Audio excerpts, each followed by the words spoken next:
Yun lang, naligaw ako bro. Purok Margarita. Nay, pwede mo ko tanan, Nay? Asa, diri ang ano ma'am, Purok Margarita. Maganda, ligaw-ligaw na nga ni. Naliligaw na ako, boy. Hindi ko alam kung papasa ko ba yung ano ko, documents ko. Pasa ko ba?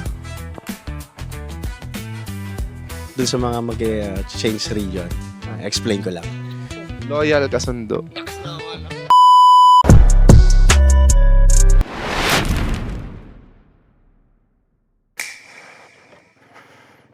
Grabe oh. Kita nyo kung gaano katirik ang araw. Meron pa tayong gagawin dito. Ayan. Oops, so nga pala. Meron pala tayong bagong motorcycle cover. Motowolf yung brand. Then, sobrang ganda ng quality nito kasi kahit naulan, hindi tumatagos ang mga tubig.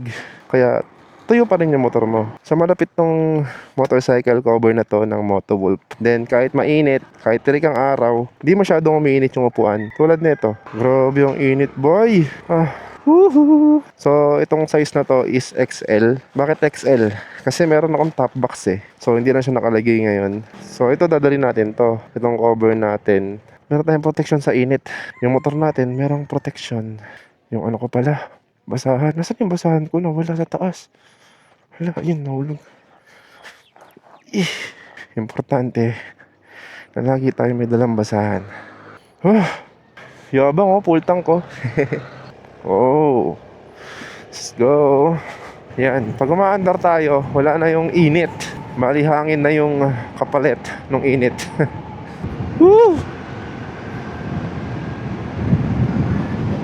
So, bago natin simulan ang vlog natin for today's video, welcome back sa ating YouTube channel, and this is Dinakimoto. And this is Dinakimoto, at kung di ka pa nakasubscribe sa aking channel, mag-subscribe ka na.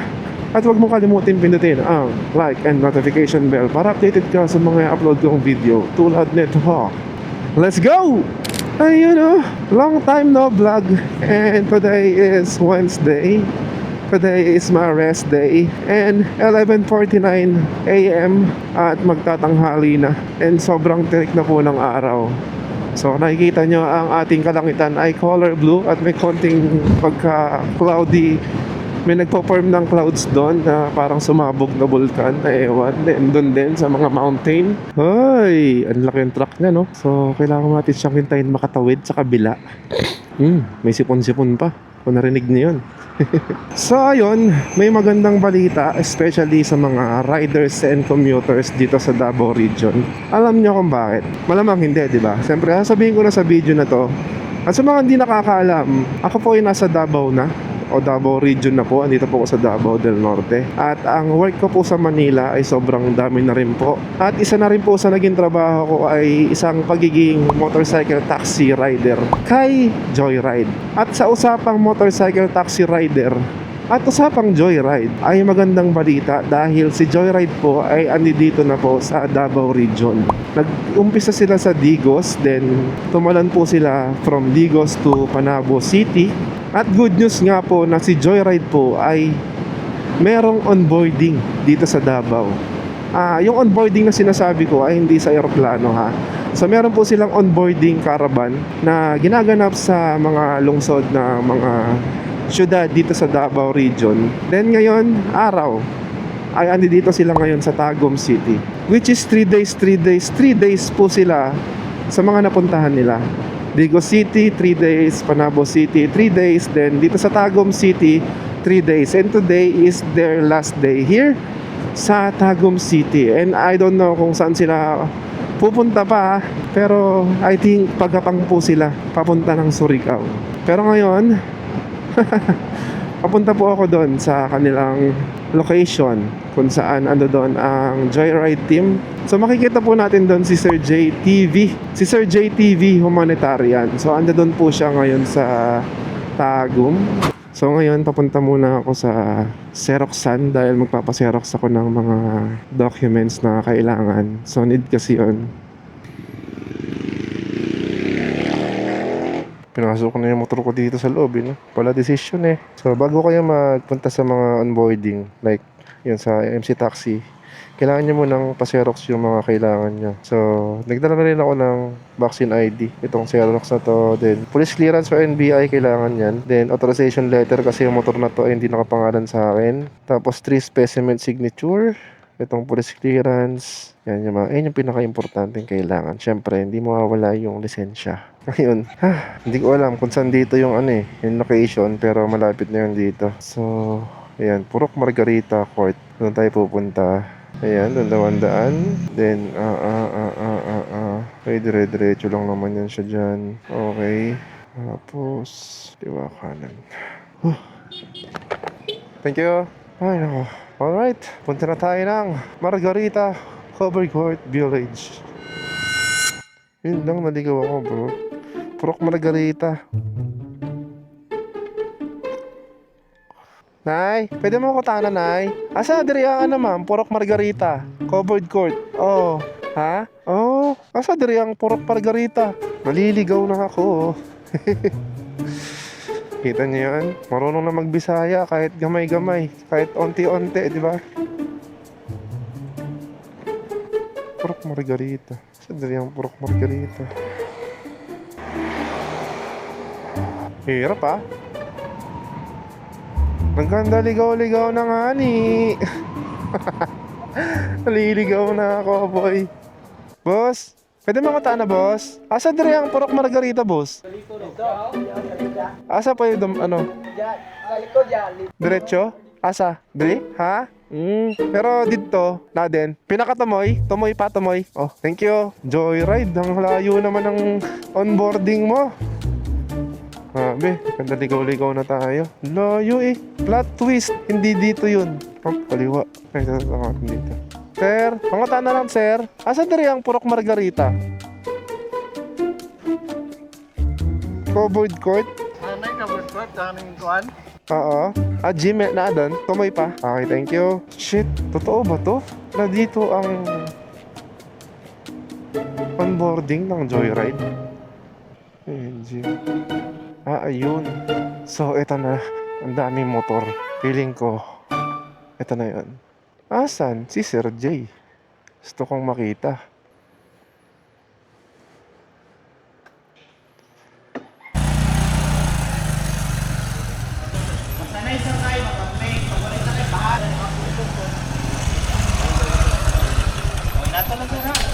So, yun nag-start na sila na skills and assessment. So, ayun lang. Wala pa si Sir J dito sa location dahil umalis daw. So, mamaya na lang. Maintayin natin siya. So, marami na ring rider din dito. So, hindi naman madami. Konti lang. Siguro, mga nagdaang araw, madami nagpunta rito. Pero ngayon, konti na lang yung mga nandito eh. Oh. So, yan. Kung nakikita nyo, konti na lang sila. So, dahil siguro late tayo nagpunta, di natin alam. Yan. So, hintayin natin si Sir J dito. Mamaya. Ay, hindi ko alam kung papasok ko ba yung documents ko. Pasok ko ba? Mamaya na lang. So, ito yung sitwasyon dito ngayon sa onboarding. Yan, may mga may mga nag-skills na. So, ang gamit, merong manual, merong mga scooter na motorsiklo. Init nga lang. Ang init nga ni... Wala sa Sir J eh. Abangan na lang natin mamaya, dito na yun. So, ayun guys, andito na si Sir J. Nag-i-start na siya. So, umalis kasi ako eh. May pinuntahan ako. So, pagdating ko, dito na siya. So, meron siyang announcement. Ayun. Meron siyang announcement. Kaya, tara. Lapit tayo dun. Sir? Sir? Sir! Long time no see. Joyride ako sa Manila. What? Oh. Pwede ka ma-vlog, sir? Maka-vlog ako ngayon. Ayun si sir. Nagkita kami ulit. Nagkita kami ulit. Saan ka na before sa Manila? Sa sir? Sa Antipolo. Sa Antipolo mismo. Oo, doon talaga ako Kailan ka pa dito? Mag-1 year na, sir. Nung July, nagpaano ako noon. Deactivate. Punta na kami dito. Oo. Okay. Pero hindi mo naman yun yung app. Yung app ko, sir, meron pa rin. Kaso nga lang, sir, yung gamit kong number noon, wala na, iba na. Dun sa mga mag-change region, explain ko lang. So kapag nasa ibang lugar ka na, like dito, Tagum, or Davao malapit, pagka magpapalit ka na ng region mo, ma-avail mo pa rin yung ma-avail ng mga new applicant. So kung ano yung meron sila, meron ka na rin. Kahit existing driver ka. So kung meron silang 4,000 na free top up, magkakaroon ka rin nun. Tsaka isang jersey. Okay. Swerte. Yung mga jersey. Pang last day nyo na, sir, no? Yeah, last day niyan. Wala. May sunod pa kayo niyan, sir? Meron. Kailang di pwedeng disclose eh. Okay, bawal. Bawal siyang ano. Bawal pa. Nasa ano pa lang sila. Digos, Panabo, tsaka dito sa Tagum. Tama, sir, di ba? Pero more on delivery service. O more on delivery service. Pero sa ngayon, sir, ang pagkakaalam ko, wala pang ano, yung target date kung kailan Wala. mag-ooperate, no? Kumbaga parang ano pa lang to, preparation lang. Okay. Yun. Yun. Thank you, sir. Sir, loyal ano ako? Loyal Oy, kasundo. thank you.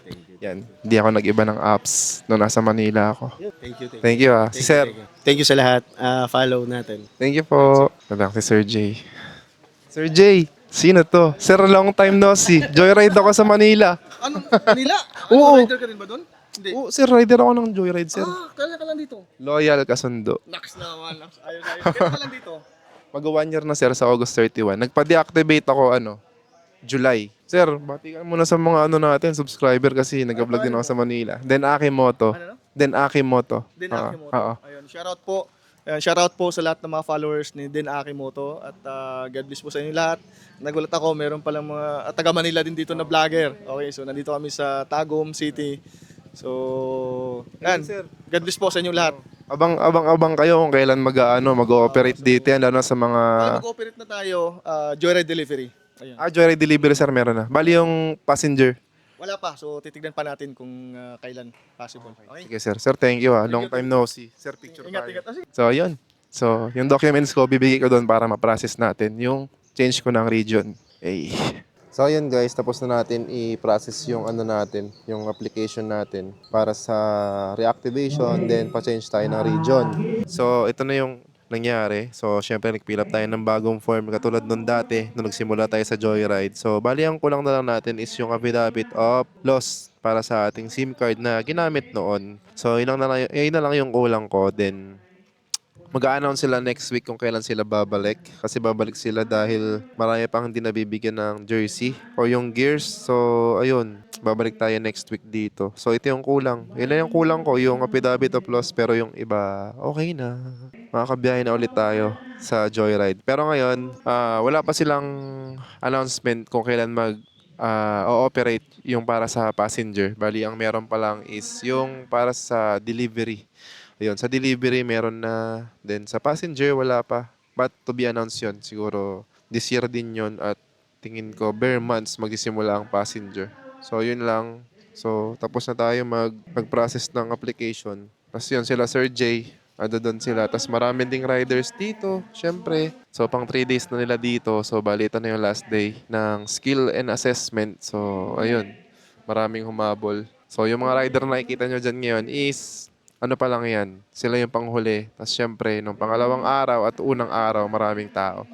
So, yun lang. Karamihan na nag-apply, syempre, mga Grab food at Grab riders. Yun. Kasi yun, meron dito nun eh. So, yun lang. Maraming salamat sa panonood. See you next vlog. Dito ko nakatapos yung vlog ko. So, abang na lang kayo kung kailan announcement ng sa passenger dito sa may Davao region. Alright, let's go.